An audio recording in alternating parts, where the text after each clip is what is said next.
మూసి మొత్తం మూసుకుపోయి కొంతమంది ధనవంతులు ఆక్రమించుకొని కొంతమంది పేదవాళ్ళు ఆక్రమించుకొని మూసుకొని పోతే మన బతుకులు పూర్తిగా ఆగమైపోతాయి.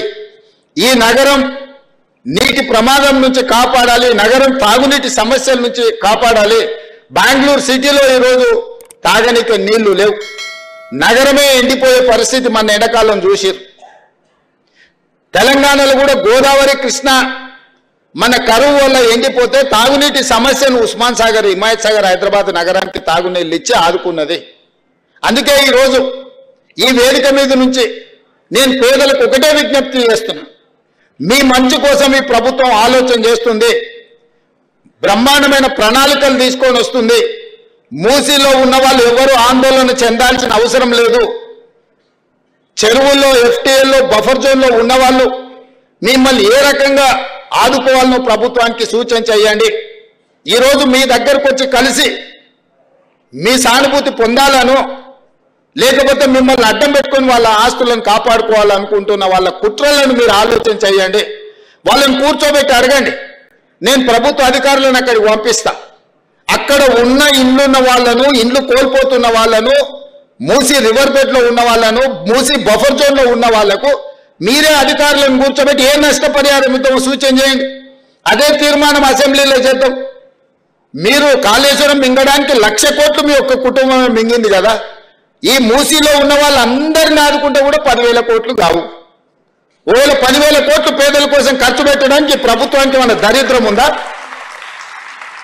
నేను స్పష్టంగా బీఆర్ఎస్ బీజేపీ నాయకులకు సూచన చేస్తున్నా, ముఖ్యంగా ఈటల రాజేందర్ గారికి, కేటీ రామారావు గారికి, హరీష్ రావు గారికి నేను సూచన చేస్తున్నా, మీరు ముగ్గురు రాండి సెక్రటేరియట్, నేను మా ఉప ముఖ్యమంత్రి గారు కూర్చుంటాం, అధికారులు అందరినీ పిలిపిస్తాం, ప్రణాళికలన్నీ ప్రజలకు చూపిద్దాం, ప్రజల్ని ఎట్లా ఆదుకుందాం, ఎట్లా బాగు చేద్దామో చెప్పండి. ప్రత్యామ్నాయంగా వాళ్ళకి మంచి ఇల్లు కట్టిద్దామా, లేకపోతే నష్టపరిహారం ఇద్దామా, వాళ్ళు బాగా పనిచేసుకోవడానికి ఉపాధి కల్పిద్దామా, వాళ్ళ పిల్లలు చదువుకోవడానికి మంచి పాఠశాలలు నిర్మిద్దామా, వాళ్ళకి ప్రత్యామ్నాయం ఏం చేద్దామో చెప్పండి. లేదు అంటే ఇట్లనే వదిలేసి మూసేద్దాం, అది కూడా చెప్పండి. చెరువులు పోయి, కుంటలు పోయి, నాలాలు పోయి, మూసి కూడా పోయిందంటే రేపు అనంతగిరి కొండల్లో నుంచి వచ్చే ఈ వరదను, ఈ ఉప్పెనను ఏ రకంగా హైదరాబాద్ నగరం భరిస్తుందో చెప్పండి. ఇవాళ ఎక్కడైనా 1200, 1400 ఫీట్లు బోర్ వేయకుంటే ఎక్కడన్నా నీళ్ళు వస్తున్నాయా? మరి హైదరాబాద్ నగరం మొత్తం కాంక్రీట్ జంగుల్ అయిపోయింది.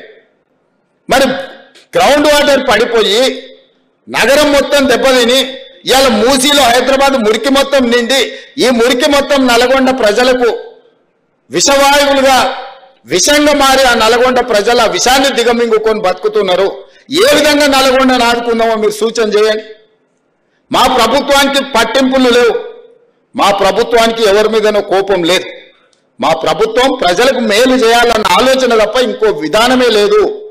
అందుకే ఈటల రాజేందర్ గారికి నేను సూచన చేస్తున్నా, సబర్మతి రివర్ ఫ్రంట్ నరేంద్ర మోడీ గారు గుజరాత్లో కట్టుకున్నారు, 64,000 కుటుంబాలను తరలించిండు, అందులో 16,000 మందికే నష్టపరిహారం ఇచ్చిండు.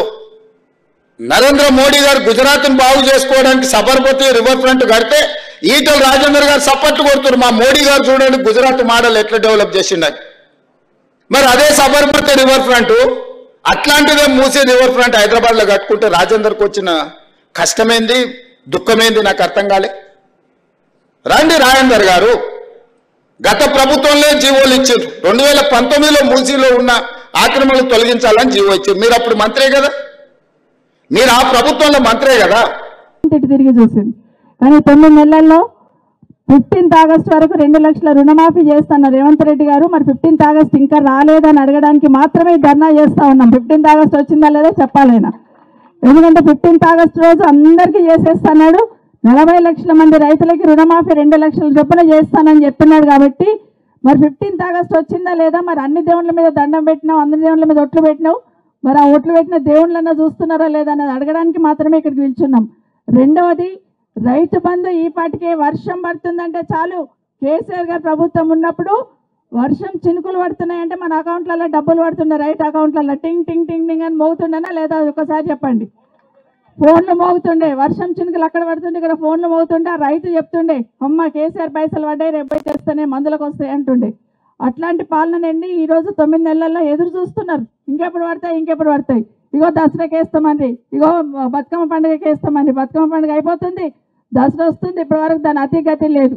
కానీ మన ముఖ్యమంత్రి గారు మైక్ పట్టుకుంటే చాలు ముగ్గురు పేర్లు స్మరణ చేస్తూ ఉండి, ఒకటి కేసీఆర్ గారు, ఒకటి కేటీఆర్ గారు, 2 హరీష్ రావు, 3 హరీష్ రావు గారు. ఈ ముగ్గురు పేర్లు లేకుండా ఒక్కటి కూడా రాదు. ఇక అది ఈ మధ్య చేర్చిండులే, ఏది కూడా నడుస్తలేదు. ఇది మనం అందరం చూస్తూ ఉన్నాం. ఏదైనా ప్రజలకు ఉపయోగపడదు మాట్లాడయ్యా బాబు అంటే వీళ్ళకి తిట్టుకుంటూనే తిరుగుతున్న మాటను మనం కాదు, సామాన్య ప్రజలు గమనిస్తున్నారు. మొన్న ఒక దగ్గరికి ఒక అమ్మ చెప్తుంది, పేరు మైక్ తీసుకుంటే చాలా పెద్ద మనిషిని తిట్టుకుంటే తిరుగుతాడమ్మా, పాపం తగులుతుంది అంటున్నాడు. అంటే కింద ప్రజలు గమనిస్తున్నారు మీ యాటిట్యూడ్, మీ ప్రవర్తన, కానీ మీరు గమనించుకుంటలేరు అనేది మనం అర్థమైంది మనకు. ఇంకోటి ఏం చెప్పారు, మన దగ్గర రాహుల్ గాంధీ వాళ్ళందరూ వచ్చిన్నారు కదా, సోనియా గాంధీ, రాహుల్ గాంధీ తుక్కుగూడల్ని వేదిక చేసుకొని పెట్టున్నారు. ఏం చెప్పినారు, బోనస్ ఇస్తామన్నారు. తర్వాత రైతు కూలీలకి సంవత్సరానికి 12,000 వేస్తామన్నట్టున్నారు. అట్లాగే కౌలు రైతులకు కూడా వేస్తామన్నారు. కానీ ఇప్పుడేం మాట్లాడుతున్నారు, కౌలు రైతు కూర్చొని మాట్లాడుకోవాలంట, నీకు ఇస్తావా నాకు ఇస్తావా అని. అవుతుందా? సాధ్యమవుతుందా? కానీ ఈరోజు ఎన్ని మభ్యపెట్టి ఎన్ని మాటలు చెప్పి చేసిండు అనేది విన్నాం. ఇప్పటికైనా ఎట్టి పరిస్థితులలో ప్రధాన ప్రతిపక్షంగా కేసీఆర్ నాయకత్వంలో మీరు ఇచ్చిన హామీలు అమలయ్యేంత వరకు మిమ్మల్ని వదిలిపెట్టేది లేదని చెప్పడానికి ధర్నా చేయడం జరిగింది. వచ్చిన ప్రతి ఒక్కరికి మరొకసారి పేరుపైన ధన్యవాదాలు. ఎందుకంటే చాలామంది వచ్చినారు, మాట్లాడడానికి ఉన్నారు. అన్నిటికన్నా ముఖ్యంగా కేటీఆర్ గారికి థ్యాంక్స్ చెప్పాలి నేను. ఎందుకంటే మన ప్రాంతానికి షాద్ నగర్ కానీ, మనది కానీ, చేవేళ్ళ షాబాద్ కానీ నిజంగానే ఇక్కడ ఉన్న ప్రాంతాన్ని రూపురేఖలు మార్చారు మీరు. పెద్ద పెద్ద కంపెనీలు ఇక్కడ తీసుకొచ్చి ఎంతమందికి ఉపాధి కల్పించి ఈ ప్రాంతం వాల్యూ పెరిగిందంటే ఊరికే పెరగలే. ఒక్కొక్క ఇటుకేస్తే ఇల్లు ఎట్లా కంప్లీట్ అవుతుందో, ఒక్కొక్క అడుగు వేస్తే ఈ ప్రాంతం విలువ పెరిగింది. గతంలో కేసీఆర్ రాకముందు మన భూముల విలువలు ఎట్లుండే, ఇప్పుడు ఎట్లుండే ఒకసారి చూస్తే ఆయన అట్లా చేసుకుంటూ వచ్చాడు కాబట్టి విలువలు ఎరుగుతూ. కానీ ఈరోజు ఈయన వచ్చినాక మొత్తం కూడా పాడు చేసే కాడికి వచ్చిండు అనేది వాస్తవం. మీకు అందరికి మనవి చేస్తూ ఈరోజు కేటీఆర్ గారు మన దగ్గరికి వస్తున్నారు. మన ముఖ్యమంత్రి గారికి ఏం చేయాలో అర్థం కాలే. అరే కేటీఆర్ కందుకూరు పోతున్నాడు కదా, మొత్తం కందుకూరులో రాష్ట్రం అంతా అటే తిరిగి చూస్తారేమో, నేనేం చేయాలని రాత్రి 1 గంటలకు ఫాక్స్కాన్ కంపెనీ ఉంది మన దగ్గర, కిషన్ రెడ్డి గారి కాన్స్టిట్యున్సీ మనకు మధ్యలో. ఫాక్స్కాన్ కంపెనీ కేటీఆర్ గారు, కేసీఆర్ గారు వారి శ్రమ పడి ఎక్కడో గుజరాత్కి పోతున్న కంపెనీని వాళ్ళని తీసుకొచ్చి ఇక్కడ ఫౌండేషన్ వేయించి వాళ్ళతో మాట్లాడి 1,00,000 ఉద్యోగాలు ఒక్క కంపెనీలో వచ్చేటట్టు తీసుకొచ్చిన ఘనత ఖచ్చితంగా కేసీఆర్ గారిది, కేటీఆర్ గారు. సో అది వాళ్ళు కూడా ఛాలెంజ్గా తీసుకొని 30,000 ఉద్యోగాలు ఇప్పుడు ఇవ్వబోతున్నారు. కంపెనీ కంప్లీట్ అయిపోయింది, బిల్డింగ్ కంప్లీట్ అయింది, 30,000 తుక్కుగూడ దగ్గర ఉన్న దాంట్లో ఇస్తూ ఉన్నారు. అయితే ఇప్పుడు ఏమవుతుందంటే కంపెనీ కంప్లీట్ అయింది, రేపు ఎల్లుండో దాన్ని ఇనాగరేషన్ చేస్తారు. మరి ఆ పేరు మొత్తం కేసీఆర్ కోత ఎట్లా అనుకున్నాడేమో. రాత్రి 1 గంటల కలెక్టర్ ఫోన్ చేసి, బాబు నేను వస్తా, సున్నం సరిగా వేసిందో లేదో, మరి ఆ మిషన్లు పెట్టిందో లేదో, లైట్లు సరిగా వాడుతున్నా లేదో, నేను వచ్చి చూసిపోతా ముందని చెప్పిండట. ఇప్పుడు వస్తున్నాడు చూడడానికి. ఎందుకంటే కేటీఆర్ గారు వచ్చింది కాబట్టి డైవర్ట్ చేయాలి కదా ఇష్యూ. డైవర్ట్ చేయడానికి అది చూసిపోనికి వస్తూ ఉన్నాడు. ఎవరు వచ్చి చూసిపోయినా, ఎవరు వచ్చి సున్నం వేసినా ఆ ఫాక్స్కాన్ కంపెనీ తెచ్చింది మాత్రం కేసీఆర్ గారే. 1,00,000 కుటుంబాలు, 1,00,000 ఉద్యోగాలను వస్తున్నాయి. అంటే 1,00,000 కుటుంబాలు తుక్కుగూడ పరిసర ప్రాంతాల్లో ఏర్పడుకోబోతున్న పరిస్థితి తీసుకొచ్చినారు. మీరు వచ్చిన 9 నెలల్లో ఒక్క కంపెనీ అని ఇక్కడ వచ్చిందా చెప్పమని అడుగుతున్నాం ముఖ్యమంత్రి గారికి.